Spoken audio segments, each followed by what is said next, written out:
The morning Colonel Herrick reassigned her. I was standing close enough to see the exact moment she understood what he was doing. He didn't announce it.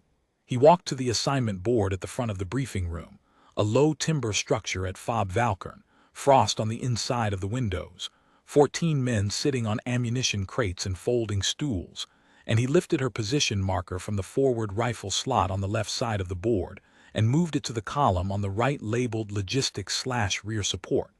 He set a clipboard on the table near her elbow. He said, without looking at her, "Supply detail. You're not a trigger on this line." Then he turned back to the board and continued the briefing. She picked up the clipboard. She didn't look at the board again. I was sitting 2 crates behind her and to the left, which gave me a clean angle on her profile. She was lean and still, dressed in the same layered winter kit the rest of us wore, white oversmock, wool liner, the hard-worn boots that came up past the ankle. She had no unit patch on her left shoulder, just bare Velcro, and I remember registering that the same way the colonel must have registered it, as an absence, as an indicator of something approximate, someone who had arrived through a rotation order rather than through the unit's own choosing. I didn't question the decision. That is the part I have to be honest about. Herrick was a careful man, not a theatrical one. He didn't reassign people to make a point or because he disliked them. He reassigned her because he'd looked at the slot and looked at the person and made a calculation, and I was close enough to him in rank and in experience to understand how that calculation ran. The forward rifle positions on a ridge defense in winter required shooters who had worked that terrain, that cold, that angle of fire. He didn't have her file. He had the blank Velcro and a rotation order and a briefing to finish. He was wrong, but I didn't know that yet, and neither did he, and in the moment it felt like the most ordinary professional decision in the world. The ridge at Fob Valkern ran roughly northwest to southeast along a frozen tree line, and the forward line, where 11 of us would be positioned by 700, faced the open approach from the west. What the briefing map showed, and what we all understood, was that the terrain behind the ridge, the eastern slope, was secondary. The threat model had the armor coming from the west. The eastern approach was steep, ice-covered, and considered difficult ground for tracked vehicles. Colonel Herrick had assigned it a single observer post and moved on. She was at the supply tent by 6:50. I walked past it on the way to my forward position, and I didn't stop. The assault began at 8:12. It came from the west, as briefed, and for the first 90 minutes it ran the way a well-prepared defensive line is supposed to run, disciplined, sectored, the platoon holding its positions and the forward slope giving the armor no clean path through. I was in the 3rd position from the left, and I had a good angle on the center approach, and the work was hard and cold, and I didn't think about anything except what was in front of me. At 1004, the radio came alive with something that didn't fit the brief. Corporal Edvard, assigned to the single observer post on the eastern slope, reported 2 armored vehicles working the ice on the lower eastern approach. He said it in a flat voice, the way a man reports something he cannot believe he is reporting. His next transmission was, "3rd vehicle behind them. They've got the angle. If they reach the ridge crest on the east side there in our rear." Herrick's voice on the net was controlled. "All forward positions hold. Edvard, what's your range to lead vehicle?" 400 meters and closing. I have no AT. Repeat, I have no AT capability at this post. There was a pause on the net that lasted perhaps 3 seconds. In a firefight, 3 seconds is a long time. I heard Herrick key the radio twice without speaking, which was the sound of a man running numbers and not liking any of them. We were committed forward. Pulling a position off the western slope to redirect east meant opening a gap that the vehicles on the western approach were already probing for. There was no clean answer. What came over the net next was not Herrick's voice. It was hers. "TOC, this is cold Meridian. I'm at the supply tent. Eastern ridge is 40 meters from my position. I have eyes on the approach. There are 4 AT rounds in the supply manifest. Request permission to move to the ridge crest. Harek's pause this time was shorter. Cold Meridian, confirm you are the personnel reassigned to supply detail. Confirmed. Another pause. You're cleared to move. Edvard, hold your post. Cold Meridian has the eastern crest. I want to be clear about what that meant, because I understood it in the moment even through the noise of my own sector. She had just volunteered to move to an exposed ridge crest, alone, with 4 captured anti-tank rounds she had found in a supply manifest, against 3 armored vehicles on an icy slope, with no support and no fallback. Harek had cleared her because he had no other option. Neither of us, not Harek, not I, had any basis to believe she could do what the situation required. The next 6 hours are not mine to narrate fully, because I did not see them. I was on the western slope for all of it, and what I have is the radio, her transmissions, Edvard's transmissions, and the sounds that came through the net when the radio was keyed near the eastern crest. Later, I was able to piece together the rest from Edvard's account and from the physical evidence at the position itself. What the radio gave me was this. At 10:19, she reported that the lead vehicle had reached the base of the final slope to the ridge crest.